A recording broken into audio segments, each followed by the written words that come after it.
Hello, my name is Diane Carmel Léger. I'm a children's author, and today I'd like to read from my book, The Lookout Tree, published by Nimbus Publishing.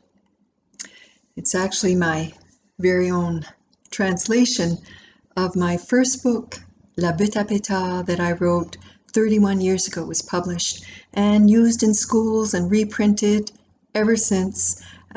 Schools in Canada and in Louisiana too, in some schools, Acadian schools, which makes sense. So for those who don't know too much about Acadians, I'll just read a part of the author's note. Founded as a French colony in 1604, Acadia was attacked and changed hands several times when conflicts arose between France and England.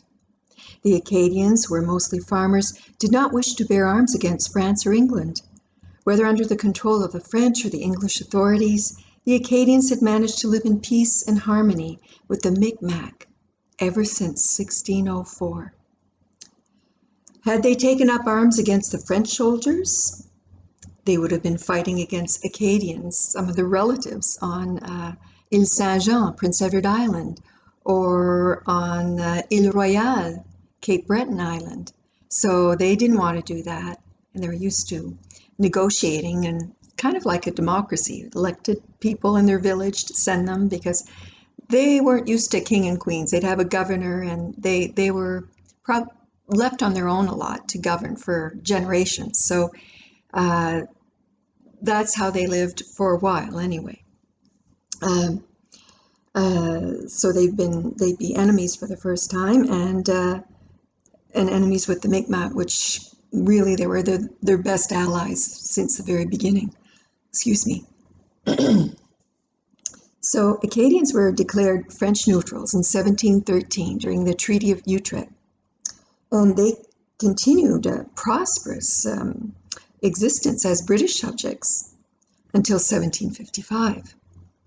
And that's the year Charles Lawrence became Lieutenant Governor and of Nova Scotia. So Acadia was called Nova Scotia then.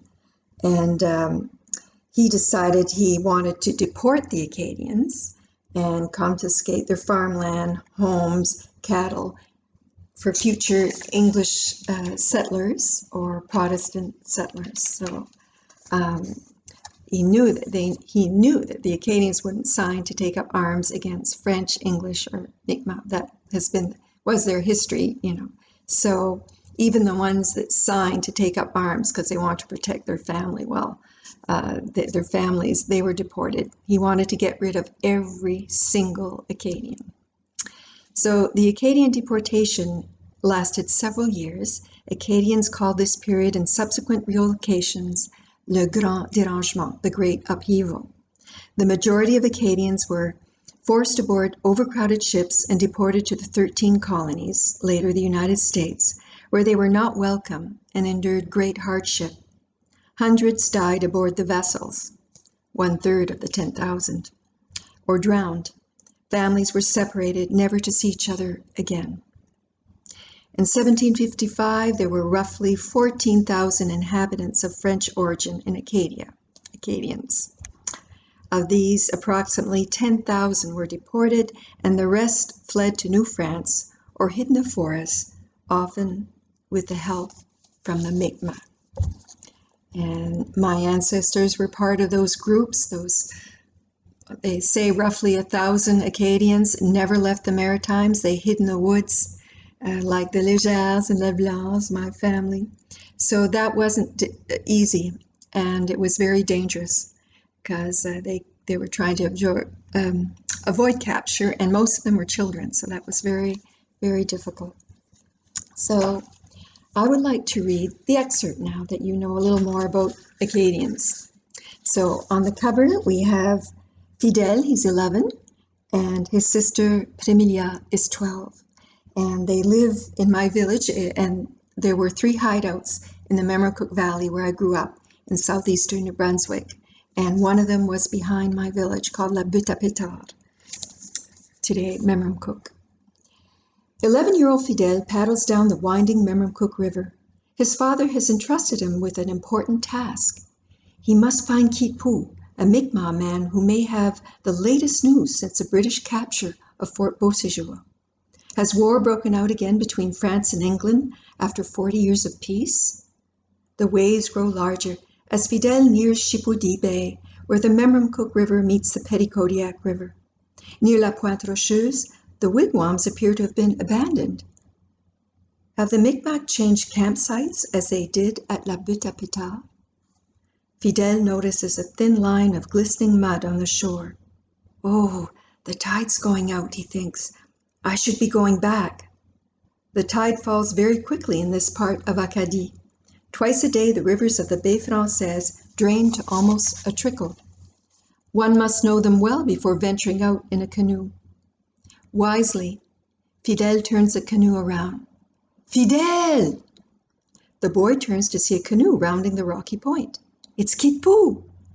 Fidèle, relieved and pleased with himself, breaks into a wide grin. Now he can get the news his father wants. He paddles towards Kitpoo, but his relief turns to fear upon hearing his friend's words. The redcoats are capturing Acadians, shouts Kitpoo. More ships are anchored at Fort Lawrence and Beauséjour. They could be here as soon as tomorrow. Kitpoo points to the river and says, You warn them on the Memramcook. I'll warn them on the Petitcodiac. Then, with great strokes, he turns back. The boy's heart beats faster than ever as he paddles with all his strength. This is not the news Acadians expected. Soldiers are not just fighting soldiers anymore. This time, British soldiers are after Acadians.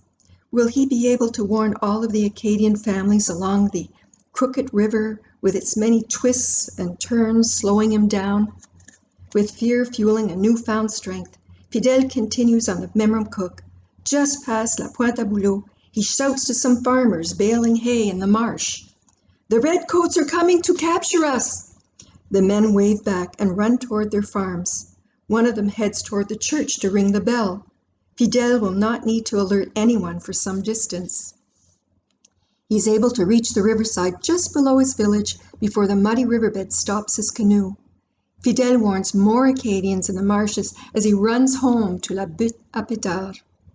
He wishes he could run as fast as his mind is racing. What is going to happen to Acadians? How can they escape? Farmers can't fight soldiers. There are way more children than adults. Little children can't run fast. And they're noisy and they cry a lot when they're scared.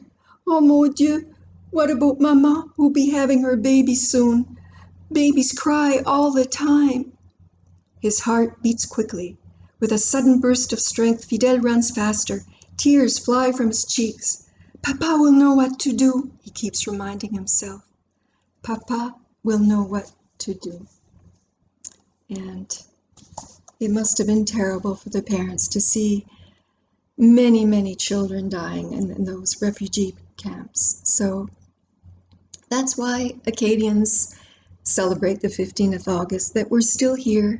And it's because of those ancestors that were perseverant and courageous, and because of the Mi'kmaq who would help us, and certainly their skills.